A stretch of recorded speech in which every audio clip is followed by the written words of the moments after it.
Welcome to Table Talk, and today we have, Fumi and I are blessed to have two guests with us, Jason and his wife Amanda, and today our topic is going to be talking about youth, and not just here in the UK but the youth of America as well. Well, certainly where you guys come from, in certain parts of it anyway. So, you know, when we think of youth in the UK, a lot of our youth have got like a bad press. Mm-hmm. You know, the teenagers, they're involved in this and that, and there's a lot of assumptions concerning our youth. And I think somewhat it's very much unfair to a degree, because they're almost like painting every teenager with the same brush type thing, and I don't think it's fair. Is it the same where you guys are from?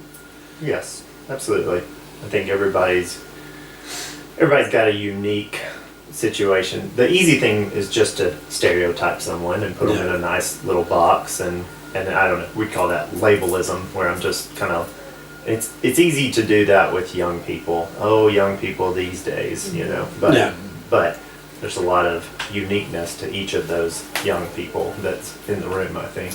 Yeah. Isn't this something that has been going on for generations though? Because, you know, even when I was little, not so long ago, that was a long time ago. You know, there was the sort of like, oh, children should be heard, should be seen and not to be heard, and you know, oh, those kids are this and those kids are that, and so I think it's the same everywhere. The question is, should we be continuing that kind of ethos, and should we be seen? Should we forget the way we were treated back then? Or should we be changing the way we behave now, you know, rather than looking at everybody with the same? Yeah, because when I was a kid, I remember that the idea of nobody understands me. Mm-hmm. You know, nobody really cares for me. Therefore, I'll go and do whatever I want to do because nobody really cares anyway. Mm-hmm. Now, obviously, when you grow up, you understand that it's not true. People do care, and people are interested in what you've got to say.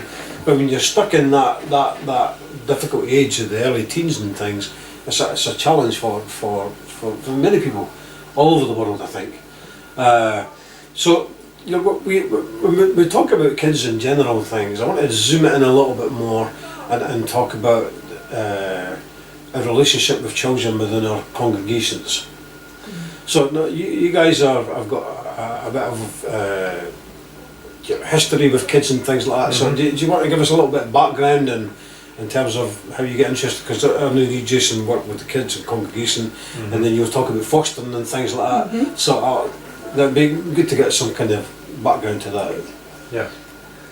I'll let Amanda introduce us just family-wise, and I'll kind of talk about my past with youth ministry. But if you want to talk about our kids and then particularly what we've learned through fostering and all that stuff. Yep. Yeah, so Jason and I have been married for 15 years, and our first son was born in 2015. So you go, okay.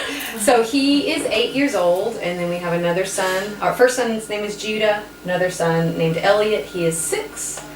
And for many years, even before our first 2 kids were born, we had talked about, can we adopt? Can we foster? Is that something that is important for our family?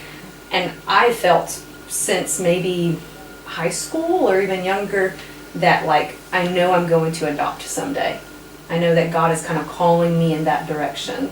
My aunt was adopted, my uncle was adopted. My family's usually been very good about welcoming people of all kinds of backgrounds into our homes and our gatherings. And so when the boys, well, I guess a couple years ago, Jason and I started really talking about, well, what if we enter this world of foster care?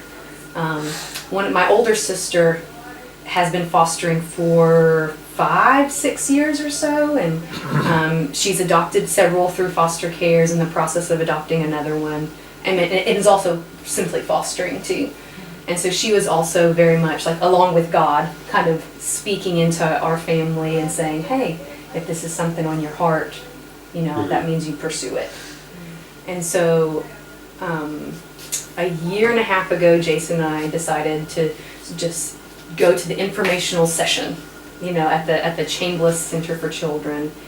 And so we did that and decided, yeah, this is for us. This is the path for us to do foster care. And so 1 year ago, yesterday, was when we welcomed our first little foster baby into our home. And her name's Amelia, and she is wonderful. She's also 2 now. Her birthday was 2 days ago, so she's also a 2-year-old. with all that means. Yeah. So it's been really a blessing to just be able to enter into that world and to know that we are providing a home for that little baby girl, and she's also, challenged us and made our family better through that. Yeah. But with that, it's also, blessings, but also like we knew this was going to be pretty hard, Sure. going into it, and we thought things at one point like, oh man, we've just missed all the hardship. Things are going really well for us, and then it's like, no, it caught up, and, and it's hard.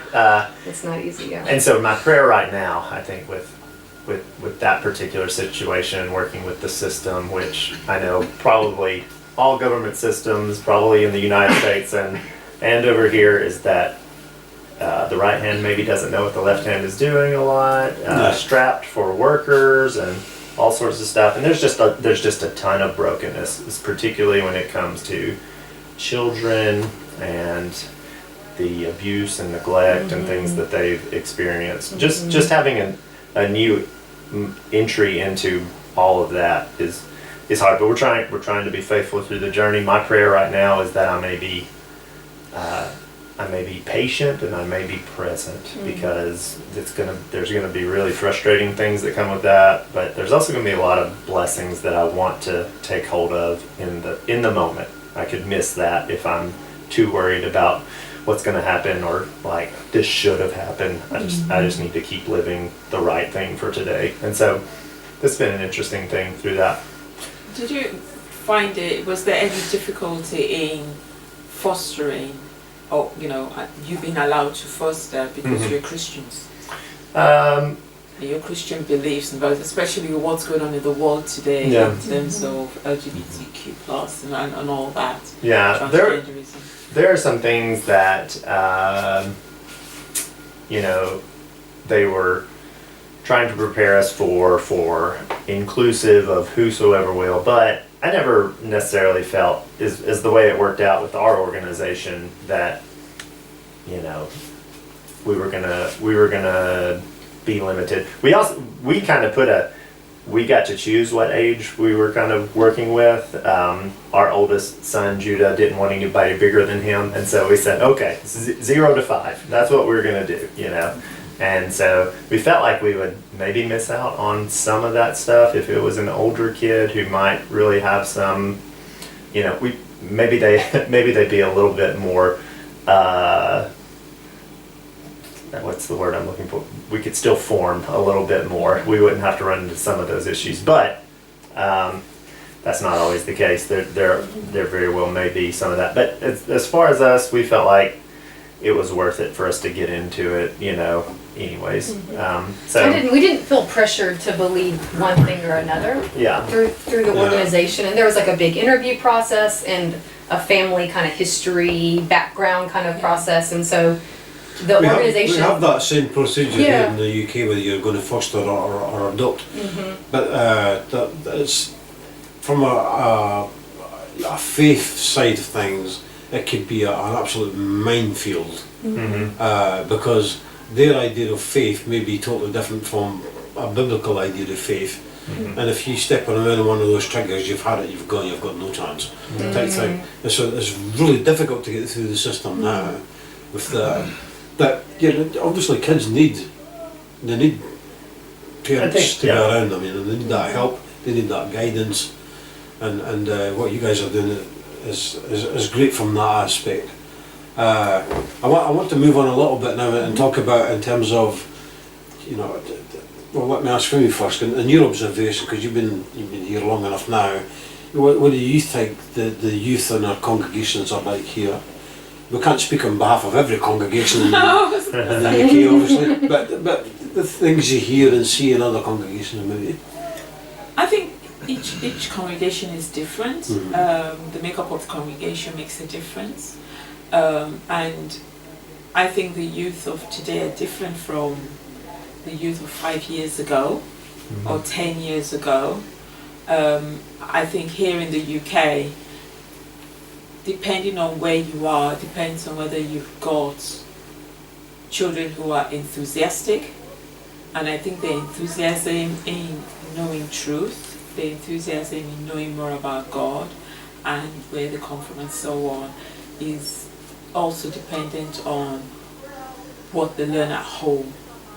If their parents are really enthusiastic about God, if they pray, if they read the Bible, if they know the Bible history and everything that's been happening then, they're enthusiastic and they want to know more, and they do know a lot more. But if they are not doing that, then it's like you have to start from the beginning. You cannot teach about Jonah or teach about Jesus if the kids don't know that God exists, and the kids don't know how the world began, and if the kids don't know that you actually have value and purpose, and you're important, and the way you behave, the way you talk to people matters and is important, and how you grow up and what you do at school, at home, makes a difference. I think it does make a difference. But I'll keep coming back to the old scenario where people say you could take a horse to water, but you can't force it to drink. And I think sometimes no matter how dynamic things are and how adventurous things are and how exciting things are with any child, they need to make that decision when they get to a certain age. Do I want to continue down this road or do not? Because we've certainly got a pattern in the UK with some churches where the kids become teenagers, they go to university, and then you never see them again. It's almost like they've been plucked out of thin air type thing, and that's despite being raised within a congregation and had good examples from their parents. So there's that pull there, obviously, from the moral point of view. So just talk about your experience with youth work and things. Yeah, so I was a youth minister for 12 years, and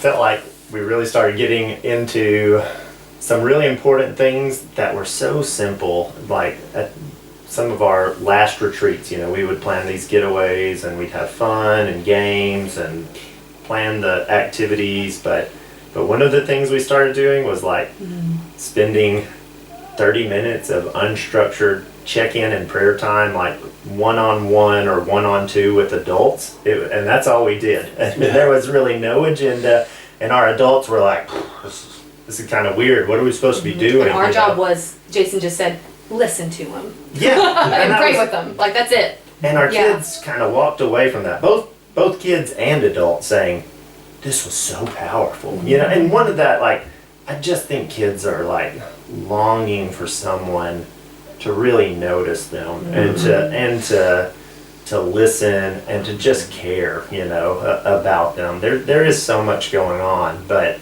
I would say just in general, kids really are starving for attention, and we see attention being sought out in not great ways a lot, and not trying to excuse that, but like that's really important. In some of our foster training, there's a ton about trauma, but there's this really good like question that they were prompting us to ask. You could be asking, what's wrong with you? Like that's the question we're asking about. What's wrong with you? And a better question is to ask is, what happened to you? And that's just good. You're trying to take into what might be going on in their lives versus just seeing the negative behavior that's seeking out some attention, even though it might be the wrong attention. But just taking the time to listen and to really check in and care, I think kids are starving for that because they've been given, you know, these dopamine hits that feel like connection and all of that stuff. But I don't know, the iPhone came out in 2007, 2008. I think we're waking up now. It was kind of like an experiment. It was when I was in college, and then it's been an experiment of like, how are these affecting us? And we're kind of seeing, you know, I'm a counselor, and there's a lot of studies and statistics that show maybe the trend isn't so good. If more and more hours are spent on this, you actually feel less connected, more lonely, more depressed, more anxious. And the particular demographic that's not doing great are adolescent girls. That's the one that is really, really struggling in particular, and I think that's the pressures of comparison. So do you think then shallowness. in things like Facebook and Twitter and things, and kids are on that all the time, that sort of stuff, Instagram, do you understand that as almost a way of take notice of me? Well, I think Attention? I think so, and I think I'm not trying to become a Luddite or just get rid of all of our devices, because we can't now. But what are the kids seeking out? What are they really trying to get from those things? And we as parents and people who are involved with youth can really start to ask that. Hey, that thing that you're seeking out with this, is it working? You know, are you feeling deeply connected? And you know, I usually go back to John 10:10, where Jesus says, you know, the thief comes to steal and kill and destroy, but I've come that you might have life and have it to the fullest. Like, what's giving us the fullest life? Are we really tapping into like those major needs? And that's just a problem. A lot of kids don't really know what they need, and so they're creating these false needs. And it, from an attachment theory of addiction, like those false needs become addictions. That's what they do, and this becomes an addiction. But it's the other thing. I've got all these heavy emotions and I don't know how to deal with them, and so because I'm hurt or I'm sad, I'll drink because I'll stop, you know, or I'll take the thing because that's the way I cope with difficulty. And that's just a sad thing, because a giant thing, which I'm sure is here, and it's also in America, is just this promotion of marijuana and other things. Like, this is a way to deal with your stress, and I'm stressed, so and I just feel like this is just such a sad coping mechanism that we're kind of, as a society, like saying, no, this is how we deal with stress. And no, there's so much deeper ways to actually find what we're looking for, I think. So how sorry, was you going to? Yeah, I was just going to say, I think COVID brought that out a lot. I mean, it's been simmering underneath, but I think with COVID and with a close down of all the countries, that everybody stay indoors, you know, then that heightened it up and made more aware. So today, a lot of people are having a lot of mental health issues. God made us to be relational beings, not like the trees, plants, birds. Even birds are relational. We are extremely relational beings. Yeah. And we need to talk to people. We need to be able to communicate. They talk, we talk. And that applies not only to adults, but also to kids as well. And with this saying, you know, teenage girls, you're going through a lot of changes. Yeah. Physical changes, emotional changes, mental changes, spiritual Yeah. changes. You're going through a lot, and you need to be able to talk to somebody, have somebody you can talk to, have somebody who will listen to you, and vice versa, and share things with. And if in the congregations, if we are not doing that and having that forum for them, they will go somewhere else that will allow them to be listened to. And I think that is something that we as churches need to be aware of. You know, if we don't provide, this is the way out for you, this is how God says you should walk. I've been through this and I've come out the other end, you know, with God's help, and you can do the same without us having to behave as if we're extremely perfect in how we live. And we actually let them know that, yeah, I've been there, I've gone through it, and this is how I went through it, and this is where I'm at, and if you need help, I'm here for you. it can be confidential and so on, then we're relating to them. But if we don't do that, they will go to, you know, Twitter, they will go to... Do you think then, and you feel free to jump in, do you think then in terms of if they're looking for something, it's almost like they're looking for some kind of relationship, you know, that even with themselves, they seem to have lost connection with themselves type thing.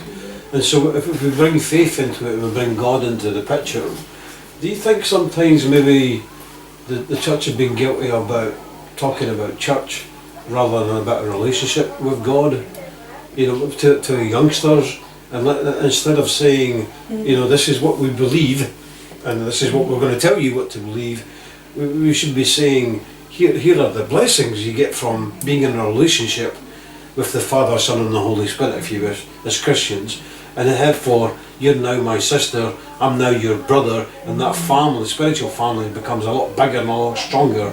And I wonder if that, maybe some of that's missed somewhere along the line. What do you think? Yeah, I would say I probably grew up with this idea that you go to church because that's how you do religion, you know, and it is about your belief system.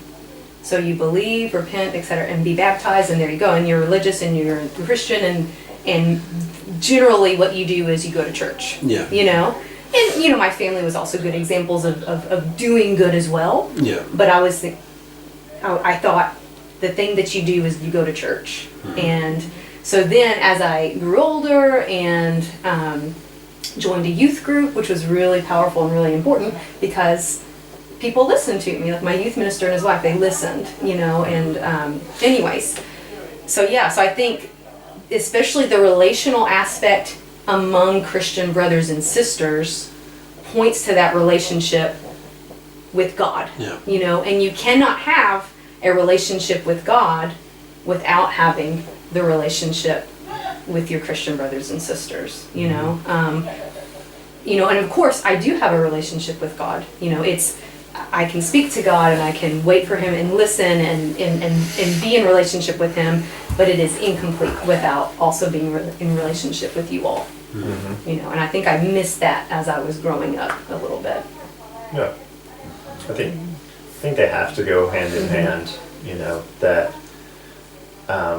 Just think about the idea of the incarnation, like the way that this word becomes flesh, and these concepts about God, they should be incarnated in the church's practice and its connection, and it's all of that stuff, like the head of the body, Christ, and then the body's connected, and it's feeling each other's stuff. And in America, we have high value on individualism and you know, pick yourself up by your own bootstraps and all that stuff, and I think we neglect certain things that Scripture says, bear each other's burdens and thus fulfill the law of Christ in Galatians 6:3, and we kind of just think like, put on a good face, you know. That's how we deal with our burdens, like just, you know, look like you've got it together, when that's not it. It is this community. It's God is working through us to help each other out and to divide, you know, the sorrows, to multiply the joys, all those things through connection with others and connection with Him. You know, they go hand in hand. I've always seen the church. Very often people, if I'm introducing myself to a new congregation, I'll say, hi, my name is Mike, I'm a recovering sinaholic. Yeah. And we're all. And I think maybe the church has been lacking a little bit in openness and honesty with adults to say, you know what, I've been struggling with this. And if your kids are not hearing that adults are struggling, then when they struggle, they think, well, I must be weak, I must be bad, there must be something wrong with me, because everybody else is looking absolutely wonderful, you know. But the reality is, we all have our issues, we all have our baggage, and we all have our struggles. And maybe talking about that in our congregations a bit more openly would really help, and with the younger ones, build that relationship with more mature Christians who would then encourage them to have that open relationship with God. Yeah. Yeah, and I've talked to many teenage girls who kind of thought, oh, I'm the only one who's ever struggled with Yes. this thing. You know, I'm so bad because I did X, Y, or Z. And I could probably point to at least 5 other women in the congregation, you know, or including myself, who struggled with those things, you know. But it's kind of just this combination of hormones and just kind of like this, your brain is still developing, and you know, confusion about things, or just learning new concepts or whatever. Like all these things are just swirling around, and then I just think I'm the only one, you know, and I'm Yeah. a bad person because So- of that. Sorry, Jason. I'm kind of No, cut no, you no. off. I had a similar, like, there was this kid who made some real bad choices in high school when he was in the youth group, and I had to issue some discipline, and there was a little bit of a falling out. But thankfully, over the years, when this person was in college, there was kind of this restoration of that relationship. And I remember riding in the car with him, and just spontaneously, it's almost like he's just like treating me like the Catholic priest, and he's just confessing, you know, Yeah. all these things that he's been struggling with and dealing with in college. And I was like, I didn't do anything magical to prompt this. He's just doing it, which just lets me kind of know, like, he's longing to do this. He's longing to share this. But one of the sad things that he says when he does that is he says, and no one in Red Bank has ever done anything like this. And I did tell him, I was like, man, I'm sorry you're having to, you know, walk through that. And he's having to, because he's having to deal with the consequences of his sin. But Yeah. I also let him know, hey, it's not that no one in Red Bank has ever experienced this. It's just because you don't know them well enough. And I do. Yeah. I know Yeah. people that have gone through those things because I have a deep enough relationship with them.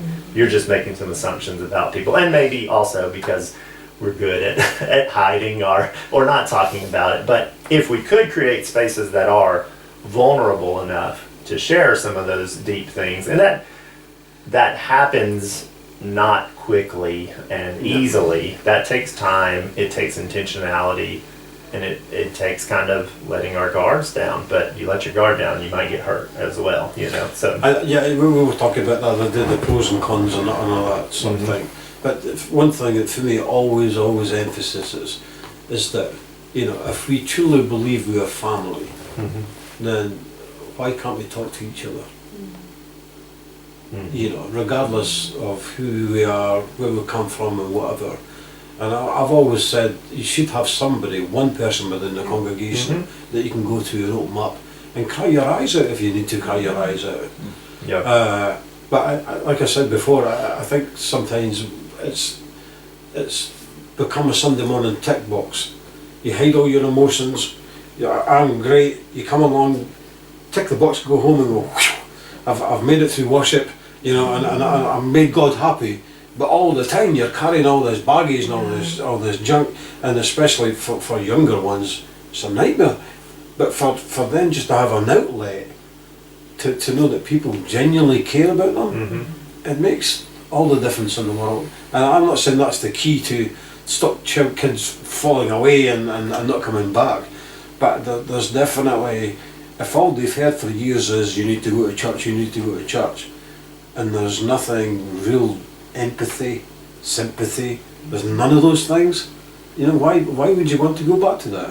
And there's a saying, you know, that I've heard all my life, and Jason and I have talked about this before, you know, when you come into like worship service, you need to leave your baggage at the door. You know, leave your worries out there and then come in and be free to worship. Which I get that intent, but then that means, oh, I'm supposed to be perfect and clean and holy, Yeah. you know, and just like not make any mistakes and anything in here Yeah. while I'm just still freaking out about these giant things that are happening in my life. And I guess no one else is dealing with any of that because they also left their baggage, you know? So it's important to just, let's present it before God. Let's present it before each other. I don't know where that phrase came from and started from. I don't see it in the scriptures. I see in the Old Testament, classic example, Hannah crying all the way to the temple, her heart out, so much so that Eli the high priest thinks she's drunk. She brings her problem there to God, because she knows God is there and God will hear her. You know, I don't see Jesus on the, you know, on the mountain before he's crucified, you know, saying, I'm going to have a stiff, what do you call it, stiff upper lip, and just keep everything in. And Father, don't worry about it. I'm not worried I'm going to be crucified in a day, you know, the next day. I'm just going to, you know, brave it up. No, he didn't. And I don't know where we get that from, and we're trying to instill it on this generation that's coming up as young ones. They're totally different from us. We had the cane, the whip, the belt, whatever you had, our generation had it, the paddle, the spoon behind your hand. This generation hasn't got it, and so we have to open ourselves up to them and let them know that it's okay not to be perfect. We live in a fallen world. It's okay when you sin. We live in a fallen world. God knows you will break his laws, his commands, but he's provided a way out. Jesus is your way out. And through him, his burden is not heavy. Following him is the easiest. It's other people that make it hard for us, and life makes it tough for us, but he will see us through. I've been through it. You will be able to get through it. If I can manage it, you can. And that's what I tell them. If you can go to university, is university high school in America? College. College. And if I can do it and I can survive, you know, people say, oh, you were a Christian. I say, yeah, but I did go to parties, and you really don't want me to tell you what I did. But you still fall. You still have temptations and problems and trials. And we have to share those and let them know we are human just like you, but we still hold on to our faith, a trust, a love of God, and we turn back and we want to be the best we can be. And we're not being honest with it all, and we need to be. I think just to close up a little bit here, I was speaking with Jason earlier about with Josh and his story. I'm not going to get into it just now, but the fact that my main motivation was the story of the loving father or the prodigal son. And I think sometimes, with youth especially, they need to know that there's a road back. They need to know that the Father is, regardless of what you've done, or how bad you think it is, or whatever the scenario is, the Father is waiting with open arms. And that, to me, helps pass in the judgment of a kid screwed up, comes back, and he's waiting on some discipline, he's waiting on some discussion or talking to and everything. I told you should never have done that and all that sort of thing. But you don't see that with the father in the story of the son. It's open arms, it's love, it's a kiss, it's a ring, it's a robe, it's a party type thing, you know. And I think kids need to know that you are going to screw up. You will, like the rest of us, but there is a way back. And I think for the congregations we work with, that's been something I've pushed over and over and over again, that you close the door, God's always willing for you to open it back up, type thing. So anyway, I want to thank you all for joining us. It's been great, and we hope that you'll join us again for our next session on Table Talk. All the information, contact details will be on the video in a few moments. So God bless you all, and thank you again for coming. Thank you. Thanks for having us.